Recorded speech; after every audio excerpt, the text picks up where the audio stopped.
আসসালামু আলাইকুম। পবিত্র রবিবার দিন সকালবেলা আপনাদের উল্লাপাড়া মেন বাজার বড় বাজার দেখাবো।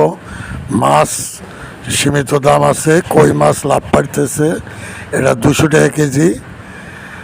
দেখবেন, ভালো লাগলে অবশ্যই লাইভ শেয়ার করবেন। কবিরাজ মোহাম্মদ আসাদ আলী প্রামাণিক, একটা লাইভ করেন, পেজটা ফলো করে রাখেন। কবিরাজ মোহাম্মদ আসাদ আলী।